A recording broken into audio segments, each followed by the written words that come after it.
A witch is generally believed to be a woman who possesses a certain set of skills or supernatural powers which are usually malignant and used to harm others. This is, of course, a wildly broad stereotype, but it is true to say that witches can be many different things to different people and cultures. In parts of Mexico, witches are considered not only real, but very dangerous. A few years ago, my parents and I were coming home from a trip to Mexico when they saw a levitating person. We used to drive to and from our trips to Mexico, so we left that morning at around 4:30 a.m. Anyway, there is a lot of desert around the part of Mexico where we go. It's very hilly too, and there are these small towns in between that we have to drive through them to get to the main roads. So we were probably about 20 minutes into our trip when I felt the car was slowing down. I didn't think much of it at first since there are a lot of huge speed bumps around those parts. I was in the back seat of the car playing on a DS when I just looked up to see what was going on, and my parents were both looking really hard down into an alleyway trying to see something. I asked what it was they were looking for.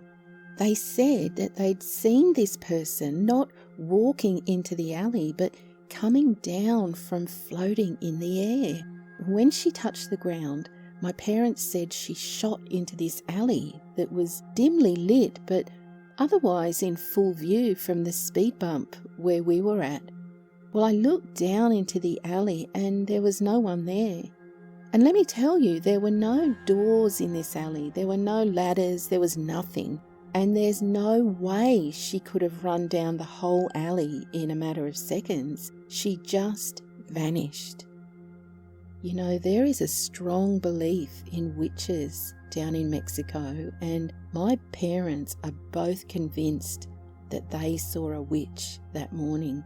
They're both Mexican and have experienced paranormal stuff there in the past, including witches. I swear to this day, you can still see the awe in their faces whenever they talk about it. In Mexico, a witch is known as Bruja. Brujas are healers and intuitive advisors who are connected to the supernatural world and sometimes sought out for their curative skills and wisdom. Others, though, are nothing short of ferocious. In 5th grade, I went down to see my grandparents in southern Mexico. It's a small village, there are no sidewalks, there's minimal running water. You have to flush the stone toilet with a bucket of water. It's really simple living there. Well, everyone, and I mean everyone in this village, went to church, and it was a 4-hour-long church mass every Sunday. They'd have to use a PA system for everyone to hear because the church was massive. People from a few nearby villages would make the trip every Sunday to come to my grandparents' village just to attend that church. They are a very religious people. One day I was kicking a soccer ball around with some other kids when my little cousin showed up, and he had crazy bruises and scratches all over his face. Well, I asked him what happened, and he said, La Bruja, which means the witch. I asked my dad what had happened to him, and he told me the same thing. This cousin lived with his grandma, and I had just seen him the day before, and he was perfectly fine, so I knew that it had just happened. This totally freaked me out. Then, on the actual day that we were leaving, my grandparents' neighbour skipped over from his roof onto our roof where I was hanging out.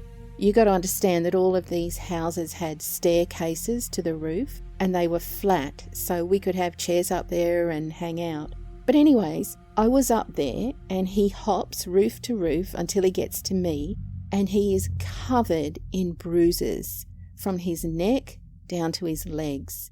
Well, I asked him what happened, and he said the witch got him because he skipped church 2 times in a row.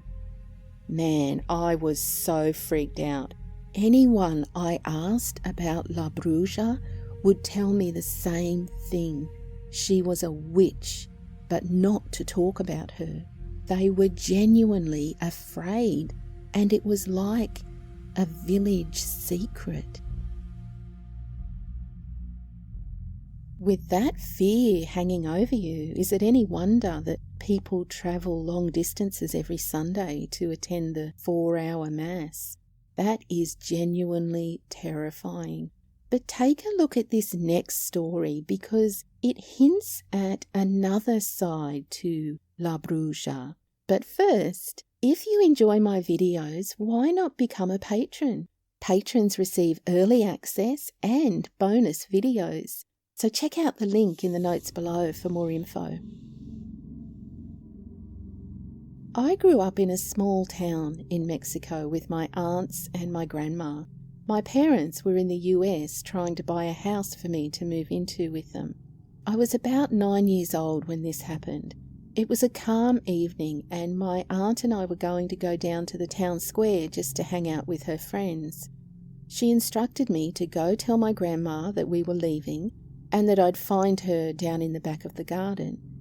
My grandma's backyard was big and the garden was at the very, very back of it. But anyhow, I didn't think twice about it. I just went to the back of the house and started to walk down towards the garden.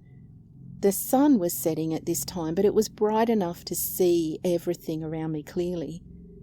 While walking, I just happened to glance to my right at an old shed that we had there. Next to the shed, there was a stack of ceramic roof shingles because the house was going to have the roof refurbished. What I saw next still gives me chills today. As I looked over to the shingles, I saw a woman dressed in all black on top of them. The woman's clothes were the darkest black I had ever seen, and next to the woman was an all-black cat with bright yellow eyes looking right at me. I tried to look for her face, but I couldn't see it clearly as there was a hood partly covering it. The only thing I could make out for certain was that she wasn't actually sitting on the pile of shingles. She was crouching on top of them. The shape of her knees could be seen through the clothing, and her pale, bony hands dangled down by her feet. Oh, I was frozen in place at the sight of her, but for some reason I wasn't afraid. Well, after a few seconds, I think, of looking at her, I remembered that I had to go to tell my grandma. So I continued to walk to the garden while periodically glancing back over my shoulder. I saw my grandma and told her that my aunt and I were going down to the town square. She acknowledged me and I turned and started jogging back up to the house. As I jogged past the shed, I looked at the pile of shingles thinking that I'd see the strange lady again, but there was nothing. Both the woman and the cat were gone. I'm 25 years old now and I still can't explain what that thing was that was crouched on the pile of shingles.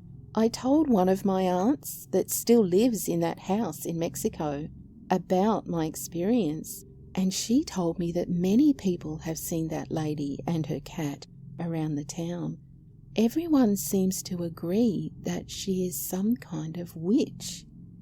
I recently went back to Mexico to visit with my family, and every time I walked past that old shed, I felt like someone was watching me. And now I'm not sure if I ever want to go back there again. What do you think the Bruja was doing there?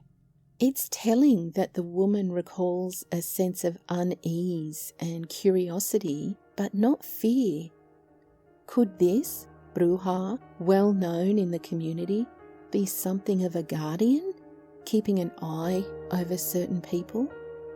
Well, let's chat about it in the comments. And remember, it's a strange world. Keep your eyes and ears open and be kind. Cheerio!